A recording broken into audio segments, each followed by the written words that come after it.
Hello, wonderful universe. It's Jennifer here at Eureka Astrology and Healing. And today we are doing the astrological forecast for the Pisces new moon. The Pisces new moon is going to be on February 20th, 2023 at 1:05 a.m.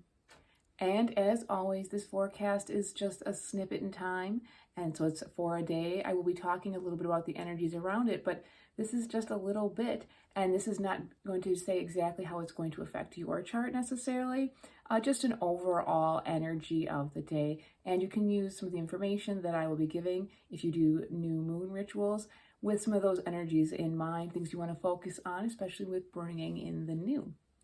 With that being said, if you want to know more about this, how it's going to affect your chart, where, how, if there's going to be aspects that are going to be pertaining to natal transits, you can always check out my website, EurekaAstrologyandHealing.com, and you can book a consultation and we can go into your chart more in depth.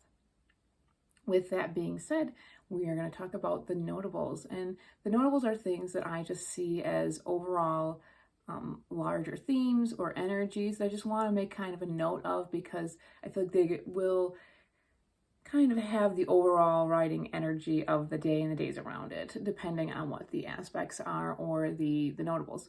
But the main notable that I have, and it all kind of swirls around this one, is that we are in a Pisces party. So I'm wearing my fish here, and I have mugwort on for dreaming. This is a great time for dreaming and just going with the flow and being flexible. Pisces is a water sign, so the fish, right? Moving water, and it's mutable, so changing. So get ready to be flexible and adaptable. We're going to be talking about that in the chart here, but we have 4 planets in Pisces specifically, so there's some definite mutable energy, and it doesn't mean that there isn't energy, other parts in the chart, other planets, but I think we're going to be feeling a little bit dreamy and maybe a little bit underwater if we don't know how to swim so well. So just go with the flow and go with the current and don't fight it, and just kind of see what comes through in your dreams. And it might be really kind of a powerful thing for you to work with.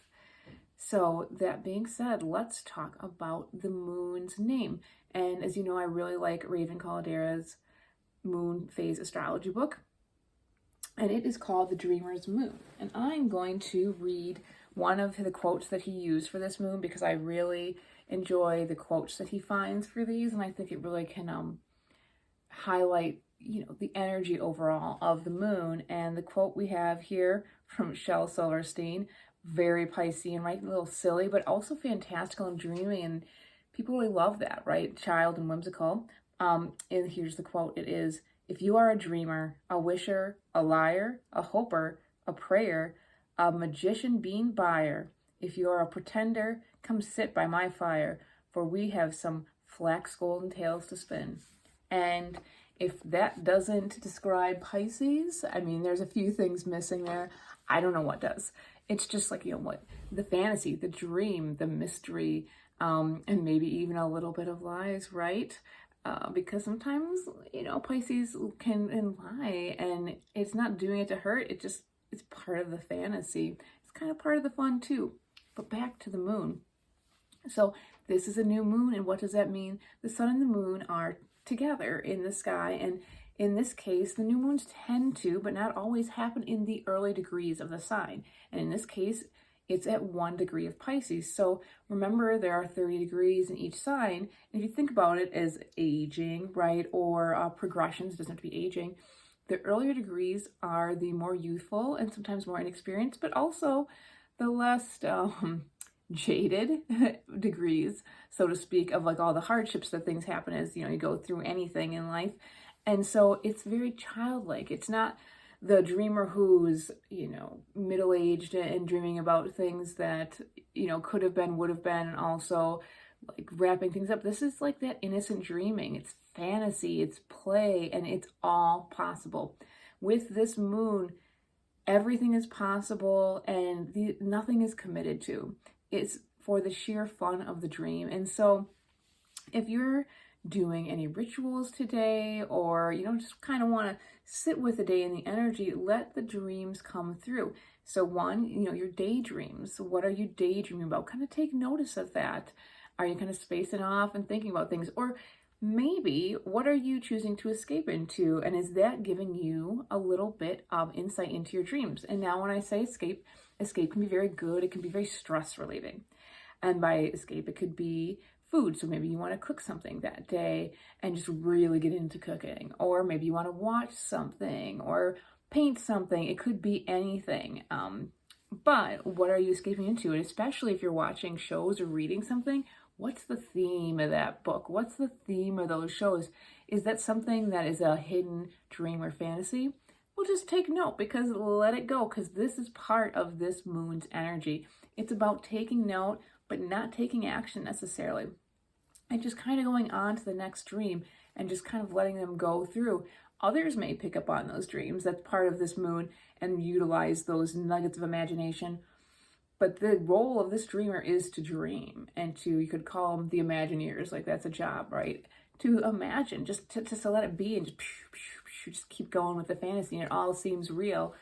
And, you know, that can be very positive because, right, anything is possible. There's faith with this dreamer's moon because the original planet, or the ancient planet that rules Pisces, is Jupiter, and faith comes into that. So having faith in your dreams, you know, it's something you could try to do and focus and intent on, is having faith in the dreams that you have and that they will come to fruition. And now, obviously, this moon is not much of an action moon and doesn't bring in energy of actual manifestation into the physical world. So you'll have to tap into some of the earth energies.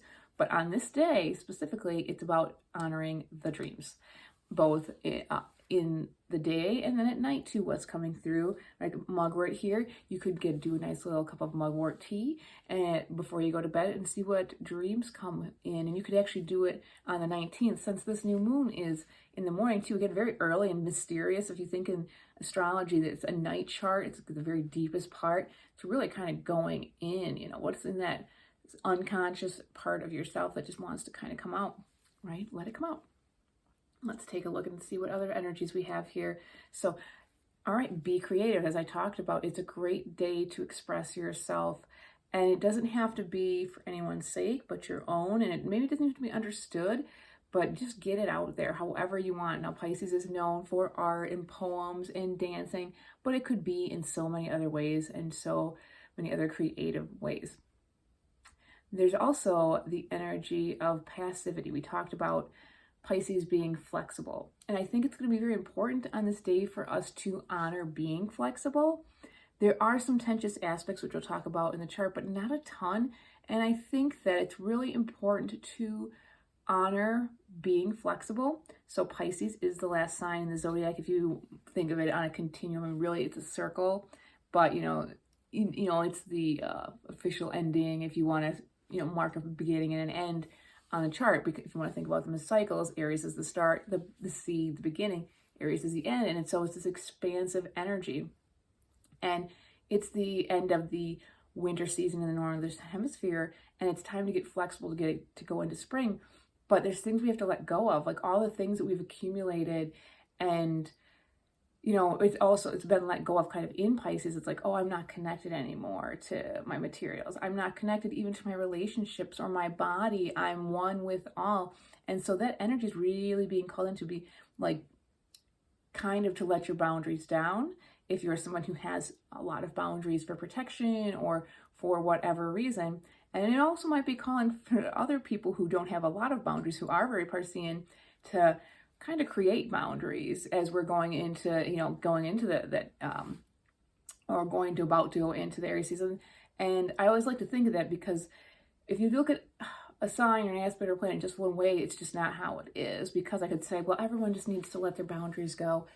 And that might be very true for some people, especially if they have a lot of fixed energy, a lot of earth energy, whatever. They may need to hear that, and they may have to let it go and not be so strict on themselves or others, routines, whatever. However, there are people out there who are very Piscean, who do not have a lot of boundaries and just go with the flow. That's great, but they also let people kind of stomp on them when it's not okay and it's not good. So you have to always look at this both ways. Where do you fall on that spectrum, and how can you work with the remedy? And it's a good time to look at it. And again, it's not going to be a day of action, but if you can go oh, I realize, I'm letting so-and-so take advantage of me in this aspect of my life. Maybe I can dream about ways that I can create boundaries as we are going to, head into the spring season. And so just remember to go with the flow if hard things come up, but also to make sure that you get what you need in a healthy way as well, right? Creating boundaries if you need to. So with that, let's take a look at, and I think it's just to say, like, that's the overall arcing story of the dreamer. The dreamer is, it's not the mystic, it's just someone who's creating and churning out those dreams. And sometimes you might feel a little misunderstood, especially if you identify with the dreamer, because people are like, where are you at right now? What are you thinking? And it's more mysterious to them. It's fantastical. It's not what some people are used to doing. So, if you find that to be hard, just, go with the flow and know that your dreams are necessary, because these dreams, which we'll talk about later, will take us into, the spring season in the seed, right? These are almost like the little seeds percolating, but not quite yet time to go. And with that, let's talk a little bit about the aspects, and I'll try and give it more of a story and less of the actual aspects, but I'll put it in there. And so I was noticing a few, and I thought there's a lot of harmonious things going on there. And so one thing I saw is that in some ways, the new foundations we've been creating with Pluto going through Capricorn since 2008, 2009, it went back and forth. That's just when it started, and it's about to end. Those foundations where we realized, this wasn't working for me, maybe as a collective, without some of the things have been trying to change. Hopefully more will change. But also on a personal level, it's like, I based my foundation on X, on Y, on Z. The way I live, the way I operate, the way I work through the world, maybe in the working world, but also even in the personal world, because it depends on where Capricorn fell in your chart. We had to get rid of some of the things were toxic to us, maybe toxic to others. And hopefully everyone's been doing the work and starting to kind of look and think about what's that new foundation look like, and putting in some new, healthier scaffolding, no more rotting wood, right? If you want to think about a house. And so that new foundation is actually helping us open up to our dreams, and it's also kind of giving us a foundation for the dreams. It's not that we're taking off and just building them right away like that, but there's this harmonious energy of where the Venus and Neptune are conjunct, or a little bit separated, but conjunct in Pisces, that dream, and it's enjoying it, having pleasure, and being in the fantasy, and like really seeing hope and having faith. And then there's that new foundation really going like, hey, because you changed some of those things that were rotten, we can get moving on this eventually. Like you have the foundation to help bring these down. So that is beautiful, and work with that energy, especially if you're doing some new moon manifestations. It's like celebrating what you've let go of, and then also honoring the dream that's trying to come through, which will be, I definitely think, in this year, trying to rear its head for many people. Now, again, it depends on your chart, but it is going to be coming through. And this energy and aspect also paves the way for us to bring those dreams in, and also the way we love, but in different and unique ways. This has got to do with Uranus having some aspects here, but it's a positive way, and it's another grounding earth element saying, let's do this differently. And it also reminds us, and this makes me think of Pisces in a great way. So these Pisces aspects making these harmonious aspects to planets and earth, saying, hey, you two, hey, Taurus, hey, Capricorn, don't you worry about having enough resources, because part of their thing is that making sure there's enough physical resources to do what we need. It's reminding them that, like, hey, have a little faith, and also we are all connected. That's Pisces, right? There are no boundaries. It's all around us. The energy is all around us, and everything you need is around you. You just have to look, right? And maybe do a little bit of dreaming and be very creative in how you do things. So that creative energy can bring us unique ways of, helping the world and resources, honestly, and how we see and review resources. And maybe we'll find our own unique way to live, hopefully, in better harmony with the earth, but also how we value ourselves. So again, I find that it's just a really inspiring aspect for me. Now, there are some tensious aspects, and without tension, there's not change and growth, right? Like if we just lived in that kind of harmony, sometimes we don't see the things that really need to progress, because we're on a cycle, things change, things move. So as much as we want to live in dreamland, sometimes things have to keep shifting out of the dream. And so the first tense aspect is that there may be some unexpected or odd conversations happening around this time. There's some tension between Mercury and Uranus, and it could be about resources. We might find out that, on the darker side of it is like, we know that our resources, I don't want to say they're running out, because I do think that everything we need is around us. We just need to change how we're doing things. But that, some people think like, oh, we have X amount of resources, we'll be good. Maybe people will realize like, oh, we don't really have that good of soil anymore, right? Taurus, that would be Uranus with Taurus. We got to fix something, or we're not going to be able to grow food within the next 10 years, right? Something to that degree. We could find something out really radical about our resources, but we could also be finding out, I feel like in a little less dark, is like, how are we contributing to the collective with our resources and our value, right? Our worth, like what we're bringing to the table. What are you doing? How are you helping out? Because like this is a group thing. Taurus isn't necessarily a group thing, but when Mercury is the thinking and the talking, is the collective, and it's like, oh, we really need to figure this out. Can we do this? And there might be odds. It's like, well, guess what? This is different. You didn't really know this. You didn't know that the soil was depleted because, who knows? We're using other minerals to make circuit boards or something like that. Odd and strange, right? That could be, right, Aquarius? But we got to think about it. And we got to try and find some balance. And then we got to make the change. That's what that tension is, make the change. If something odd comes up, or if there's just conversations you're having with people there might be something that needs to change, but for the better. So just let that sit. Another really, it doesn't have to be tenuous, but it definitely is conflicting an aspect. And so the sun and the moon are in the very first degrees, 1 degree of Pisces, and then Saturn is at 28 degrees of Aquarius. And so they are conjunct, they're just out of sign conjunct. And so while we're having this day of like dreaming and maybe partying, who knows, just getting lost in the fantasy of it all, Saturn and Aquarius, like, get it together, get logical, get your head out of the clouds. You got to make this real. We need you here for us, our friendships. So it's a little bit of like expansion and contraction. So on the upside, this can be positive, so that we don't float away, so that we don't totally dissolve ourselves in fantasy, or like I said, getting overindulging in doing. So that's the positive. And the other part is that like maybe you're dreaming and someone, maybe even it's yourself, is just kind of getting down yourself going, nope, that's not possible. That's not logical. I shouldn't do that. So just think about those energies and be aware of those. This is also a great day for socialization. There's going to be a lot of action. Even though there's dreaming, there's this undertone of communication happening too. So it's going to be an interesting day. It's going to be an interesting new moon. And I just want people to enjoy the flexibility in the dream.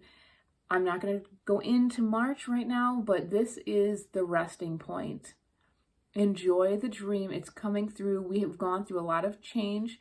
Like I said, in the winter season, it's important to let these dreams come through, because we are about to enter into spring here. But also, March is a very dynamic, forward, huge energy shifting month for everyone. And so take a moment, take a pause, take a breath, and enjoy.